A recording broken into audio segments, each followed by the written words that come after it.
the bell icon on the YouTube app and never miss another update.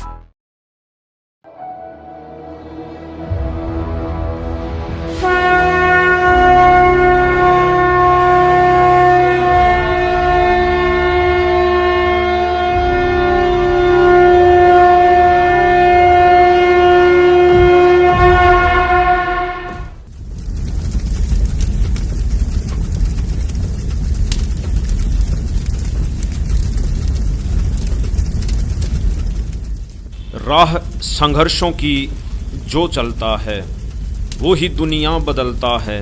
जूझता है जो अंधियारी रातों से, अक्सर सूरज बनकर वो ही चमकता है। जी हाँ, इतिहास गवाह है, जब जब सच्चाई के लिए संघर्ष हुआ है तब तब वो संघर्ष बड़ा परिवर्तन लेकर आया है। संघर्ष नानक जी ने किया, संघर्ष ईसा मसीह जी ने किया, संघर्ष महापुरुष करते आए हैं और परिवर्तन भी होते आए हैं। ऐसा ही एक बहुत बड़े परिवर्तन की आहट आज सुनाई दे रही है संत रामपाल जी के संघर्ष के साथ। जी हाँ, संत रामपाल जी महाराज जो पिछले 24 साल से सच्चाई को उजागर करने के लिए संघर्ष कर रहे हैं। इस संघर्ष की नींव 600 वर्ष पहले कबीर साहिब जी ने रखी थी, जिसको संत रामपाल जी महाराज पूरा करने पर लगे हुए हैं। जितने भी संत आए हैं, लाखों करोड़ों प्राणियों को मिसगाइड करने का दोष इन पर इतना गिर जाएगा कि कई लाखों वर्ष ये नरक में डाल दिए जाएंगे। आज ये अंडी पाके फिरे हैं, आज ये किसी की नहीं सुनते क्योंकि इनकी पिछले पुण्य चल रहे हैं और लाखों करोड़ों व्यक्ति इनको प्रणाम करने वाले श्रद्धालु हैं और ना जाने कितना दान का वो आनंद ले रहे हैं। इस दास ने 20 वर्ष हो गए, पहले तो आदेश नहीं था गुरुजी का किसी को नाम देने का। पहले वैसे दास प्रचार किया करता था, अपने गुरुजी के पास ले जाकर नाम जलाया करता था। और सन 1994 से आज तक 16 वर्ष हो गए जो दास ने मजदूरी की है। गला मेरा खराब हो गया, शरीर भी कोई विशेष रहा नहीं क्योंकि दिन रात मेहनत परिश्रम करने से कभी आहार किया कभी ना किया, और अभी तक ये चल रहा है।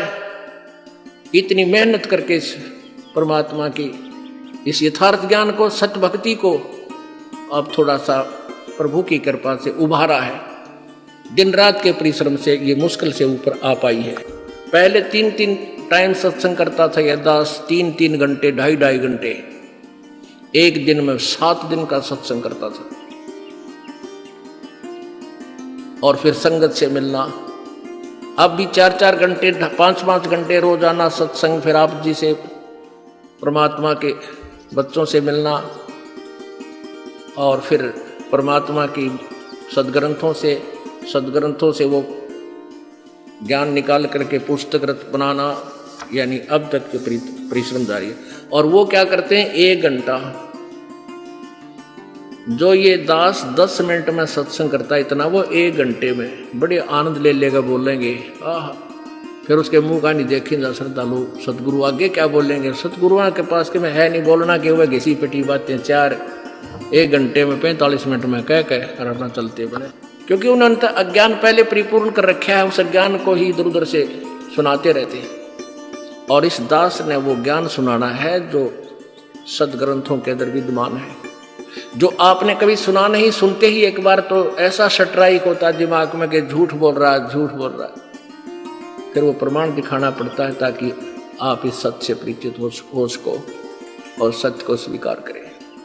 जब महापुरुष पृथ्वी पर होते हैं तो हम उनको पहचान नहीं पाते और उनके विरोधी बन जाते हैं। ये बिल्कुल सच है।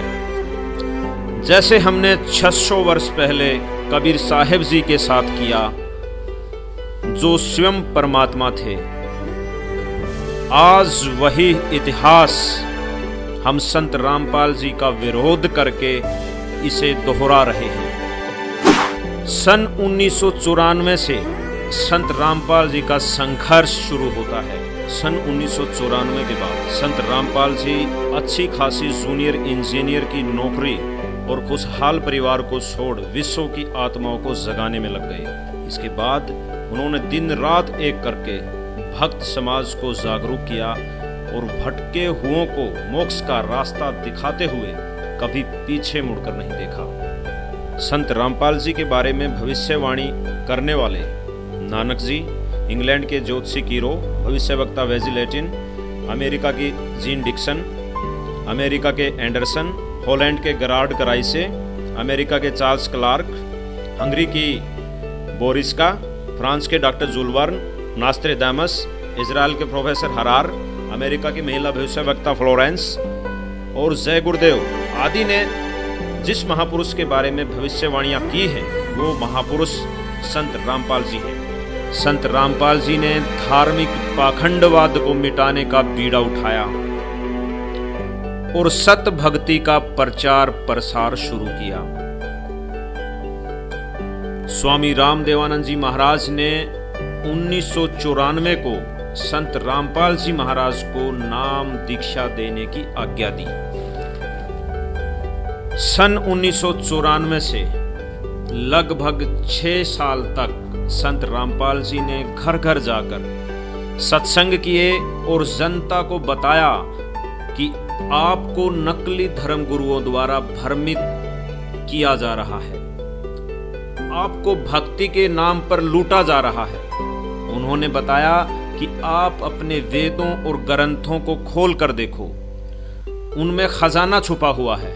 सदग्रंथ क्या बता रहे हैं और हमारे मुल्ला, काजी, पंडित क्या बता रहे हैं। संत जी ने सदग्रंथों और प्रमाणित संतों की वाणियों से सिद्ध किया कि कबीर साहिब जी ही परमात्मा हैं, जो सतलोक में रहते हैं और समय समय पर पृथ्वी पर आकर अपनी आत्माओं को चेताते रहते हैं। संत रामपाल जी महाराज ने जो भक्ति विधि बताई उससे लाखों लोगों के शारीरिक और आर्थिक लाभ मिलने लगे। जब से संत रामपाल जी महाराज जी से नाम उपदेश लिया हूँ तो साधना करते करते अभी मेरा जो HIV एड्स है वो बिल्कुल तरह से ठीक हो चुका है, मुझे कोई तकलीफ नहीं है। कैंसर की बीमारी ठीक 2 दिन के बाद होश आया था। तो ये रिपोर्ट है मेरा ऐसा पूरा ये सर फटा हुआ है 3 तरफ से। परमात्मा ही इलाज करते हैं और परमात्मा ने ही ठीक किया, जिससे श्रद्धालुओं की संख्या जल्दी ही लाखों में हो गई। लेकिन जब नकली धर्म गुरुओं ने देखा कि उनकी दुकानें बंद हो रही हैं, तो उन्होंने संत रामपाल जी को बदनाम करना शुरू कर दिया। आसपास की जनता को गुमराह करने लगे। आर्य समाज का इसमें मुख्य हाथ था, क्योंकि संत रामपाल जी ने आर्य समाज की पुस्तक सत्यार्थ प्रकाश को वेदों से तुलना करके उसको झूठा साबित कर दिया। आर्य समाज के नकली आचार्यों ने लोगों को भ्रमित करके सतलोक आश्रम करोथा पर हमला कर दिया। ये वाकया सन 2006 का है।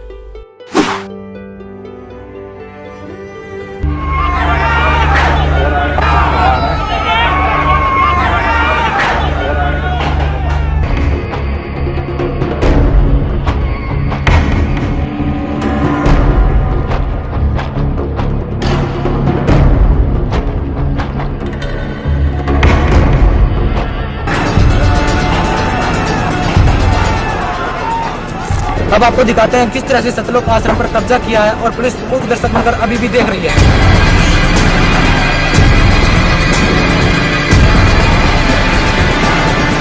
एक आतंकवाद जैसी स्थिति यहाँ पर बन चुकी है।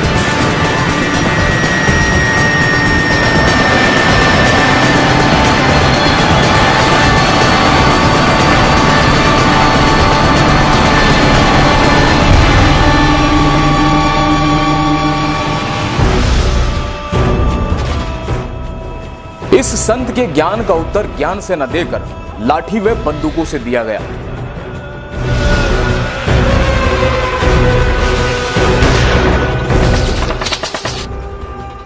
पुलिस की कोशिशों के बाद भी ये आश्रम की दीवारों तक पहुंच गए, जिसमें पुलिस और हमलावरों की मुठभेड़ में एक सोनू नाम के उपद्रवी की मौत हो गई।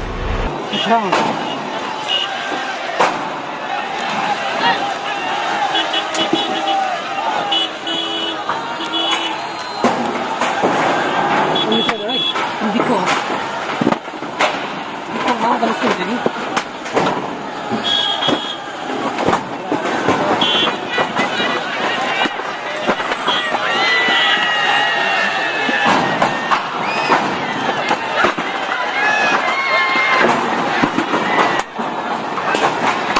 मेरा नाम धर्मवीर दास है जी। मैं जेल वार्डर हूँ, जेल डिपार्टमेंट में नौकरी करता हूँ। मैं जिस टाइम ये करौथा कांड हुआ उस टाइम रोहतक जेल पर वार्डर के पद पर था। तो फिर कुछ दिन के बाद पता चला भाई संत रामपाल जी महाराज रोहतक जेल में आएंगे। तो हमारी वहाँ पर ड्यूटी थी, हमने देखा, सोचा भाई यहीं बात करेंगे, आके पूछेंगे उनसे क्या ये वास्तविक सच्चाई है। उसके बाद फिर गुरु जी जेल में आए। जेल में आने के बाद वो दिन मैं उस दिन को बहुत खुशकिस्मत मानता हूँ कि उस दौरान मेरी जहाँ पर गुरुजी बंद थे वहाँ पर मेरी ड्यूटी लगी हुई थी। उसके बाद गुरुजी यहाँ से सुबह जैसे ही गुरुजी को मैंने नज़दीक ही गया, गुरुजियों ने मेरे से पूछ लिया कि भाई हवलदार कौन से गांव का है तू? माँ जी मैं कंडेला गांव का। हाँ, गुरुजी संत रामपाल जी महाराज ने मेरे ही बड़े भाई का नाम ले दिया। एक ओम प्रकाश है भाई, मेरा कंडेला का बहुत बढ़िया भगत है। देखो कितनी अखबार में कितने सुनने के कारण मैं अपने भाई को मना कर दिया कि मैं नहीं जानता। इतना बुरा प्रचार सुनने के बाद मैंने अपने भाई को भी खुद मारा, माँ भाई मैंने ये कह दिया कि मैं नहीं जानता उसको। एक दिन मैं कैसेट सुन रहा था, रात के 9:30-10 बजे का टाइम था। तो एक कैसेट, इतनी मार्मिक कैसेट थी, उसमें मैं क्या बताऊं, मेरे गुरुजियों के लिए मेरा हृदय फट गया था। वो परमात्मा सतगुरुदेव उन्होंने कहा कि इस दास की जीभ कट जाए अगर झूठ बोलता हो तो मैं इस परोपकार समाज के लिए एक हाथ छुड़ा रहा। तो एक दिन रात को 2 बजे मेरी ड्यूटी थी, मैं गुरुजियों के पास गया। तो गुरुजियों ने फिर बिठा के मेरे को कहा बेटा ऐसी भक्ति करनी चाहिए परमात्मा की। एक जैसे मुलाजिम आया वो मेरे साथ का साथी, उसने आते ही गुरुजियों से कहा, हंसते हुए कहा, जी आपको तो मिट्टी में मिला दिया। हमारे गुरुजी ने कहा हाँ बेटा मिट्टी में मिला दिया भाई। लेकिन ऐसा उदाहरण दिया हमारे गुरुजियों ने एकदम से सटीक, भाई जमींदार 40 किलो अन्न मिट्टी में मिलाता है, 70 मन उठा के ले जाता वहां से। वैसे तो इस पृथ्वी पर संत आता वो जेल में आना नहीं चाहिए वैसे तो, लेकिन इस संत को, इस दास को याद करा करेंगे कि उन दुष्ट आचार्यों ने अपनी रोजी रोटी के लिए ऐसे संत को जिसकी आंखों में बिठाकर पूजा करनी चाहिए उसको जेल में डलवा दिया। ऐसा मार्ग जो पृथ्वी पर संत रामपाल जी महाराज जी चला रहे थे उस मार्ग को लगभग 2.5 वर्ष के लिए बंद करवा दिया। ऐसा मार्ग, हे परमात्मा, ऐसा गुरुजियों से वहां देखता जो गुरुजियों पर आरोप लगाए गए, ऐसे आरोप इंसान पागल होकर मर जाए, ये तो समर्थ परमात्मा है। जी हाँ, नकली आचार्यों ने जनता को गुमराह करके सतलोक आश्रम करौथा पर हमला करवा दिया। संत रामपाल जी महाराज के बिना कोई दोष 22 महीने जेल में गुजारे। तरह तरह की अफवाहें फैलाई गई। न्यूज़पेपर, प्रिंट मीडिया ने अफवाहें फैलाने में कोई कसर बाकी नहीं छोड़ी। लेकिन 22 महीने बाद संत रामपाल जी व उनके शिष्यों की जमानत होती है। सत कबीर दुआरे तेरे पर एक दास भिखारी आया। सत कबीर दुआरे तेरे पर एक दास भिखारी आया। और वो एक बार फिर आश्रम बरवाला हिसार में खुल जाता है। फिर श्रद्धालु देशों विदेशों से आना शुरू हो जाते हैं। लेकिन विरोधी लोग जिनकी दुकानें बंद हो रही थी उनको यह रास नहीं आ रहा था। वो 2 FIR जो उसी के प्रशासन में दर्ज है उसमें लिखा गया कि ये सामान आश्रम करौथा का लूटा गया और बाद में उन अपराधियों का पता नहीं लगा, वो अनट्रेस्ड हो गई। ये सरकार की चाल होती है। पुलिस प्रशासन के अधिकार में करौथा आश्रम, उसमें चोरी, बाद में FIR दर्ज, अपराधियों का ना मिलना, फाइल बंद हो जाना। हमेशा सर्वोच्च न्यायालय का फैसला सिर माथे पर।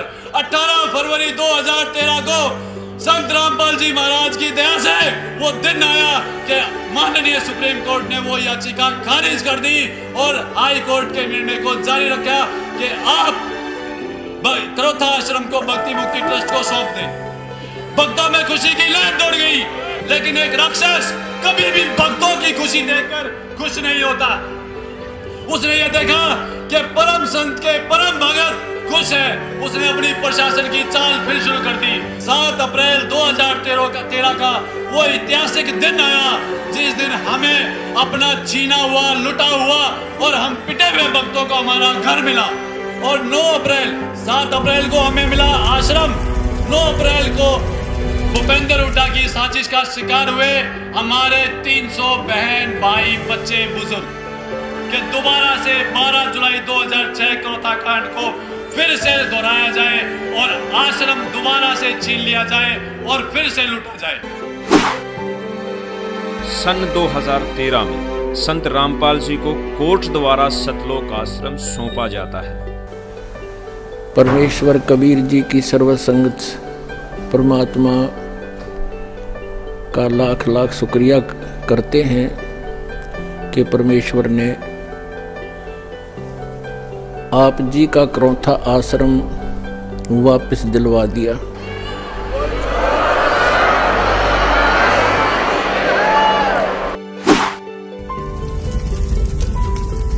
एक बार फिर सतलोक आश्रम पर उन्हीं उपद्रवियों द्वारा हमला किया जाता है। पुलिस और उपद्रवियों की झड़प होती है। एक बार फिर वही चीजें दोहराई जाती हैं जो 2006 में दोहराई गई थी। संत रामपाल जी पर फिर झूठा मुकदमा बनाया जाता है, जबकि संत रामपाल जी तो करोथा में थे ही नहीं। वे तो वहां से लगभग 150 किलोमीटर दूर बरवाला आश्रम में सत्संग कर रहे थे। एक बार फिर झूठ का पुलिंदा बनाया जाता है। तत्कालीन सरकार भी विरोधियों का सहयोग करती है, जैसे 2006 में किया गया था। अब और जुल्म पे जुल्म किए जाते हैं। सन 2014 आता है। अब चौथी बार फिर आश्रम पर हमला किया जाता है। अब की बार हमला करने वाला खुद प्रशासन था, खुद सरकार थी। संत रामपाल जी के 6 शिष्यों को पुलिस मार डालती है।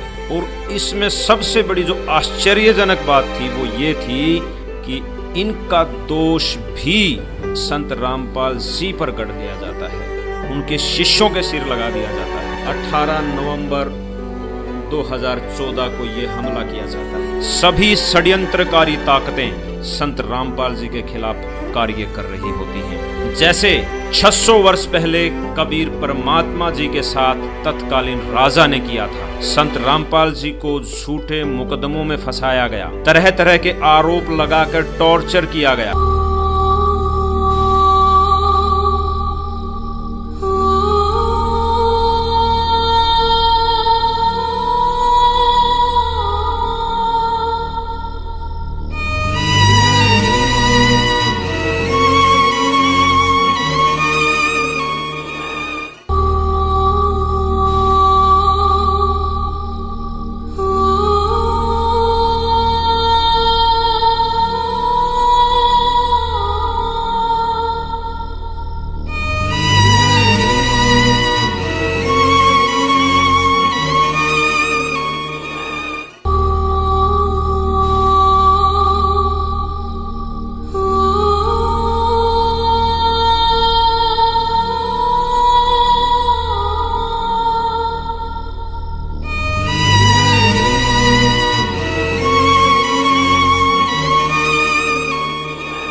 परमात्मा जी ने भी यही बातें 600 वर्ष पहले हिंदू मुसलमानों को बताई थी, जो आज संत रामपाल जी महाराज बता रहे हैं। मैंने कहा आज हम एक ऐसे व्यक्ति की विराट छाया में खड़े हैं जिनके नाम का अर्थ होता है महान।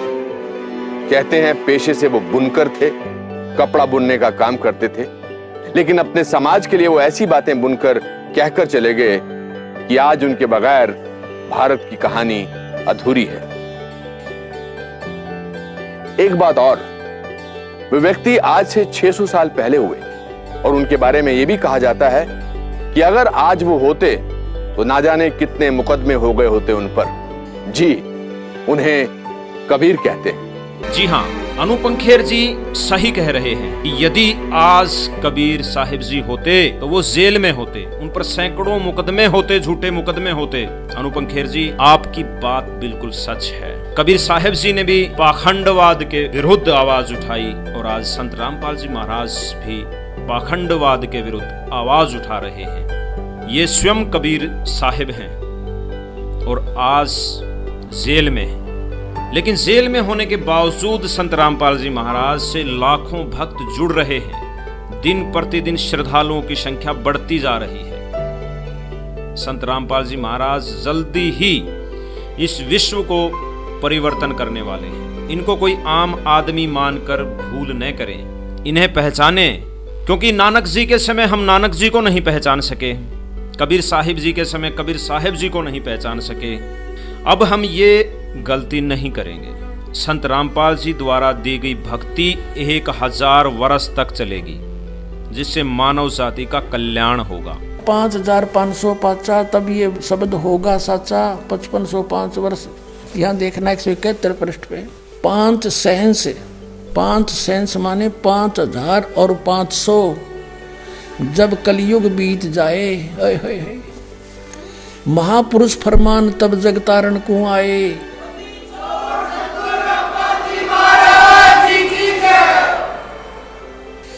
ये कहा कि सब ही नारी और नर शुद्ध तब, जब ठीक का दिन आवंत, और कपट चातुरी छोड़ के वो शरण कबीर गहनते। बोलो सतगुरुदेव।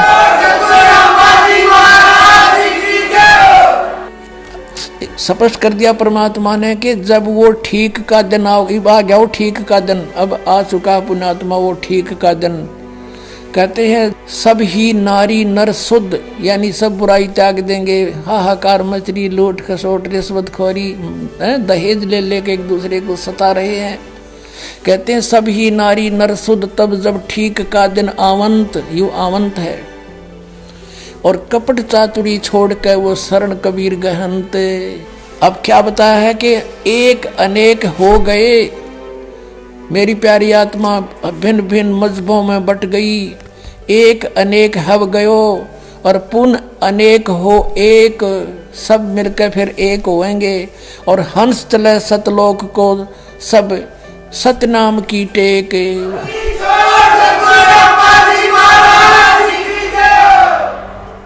तो यहाँ बताते हैं, तो ऐसे इसका अर्थ ये बनाया है कि घर घर बोध विचार हो, दुर्मति दूर बहाए, और कलयुग में सब एक हो गए और बरते सहज स्वभाव।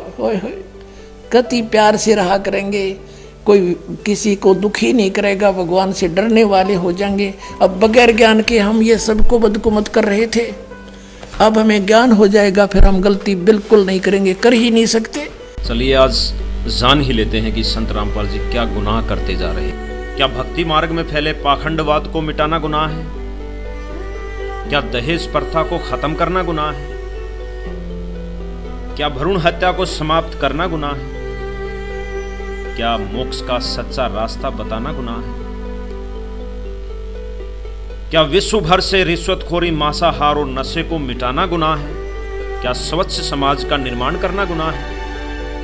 क्या भ्रष्टाचार पर आवाज उठाकर भ्रष्टाचार को मिटाना गुनाह है? या फिर लाखों परिवारों को सच्ची भक्ति देकर सुखी बनाना गुनाह है? अगर ये सब गुनाह हैं तो ये गुनाह होते रहेंगे,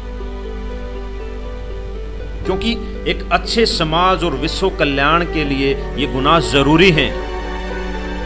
और आप सबसे भी अपील है कि आप भी इन गुनाहों में शामिल हो जाइए, क्योंकि परिवर्तन होने वाला है और दुनिया बदलने वाली है। जय हिंद, जय भारत।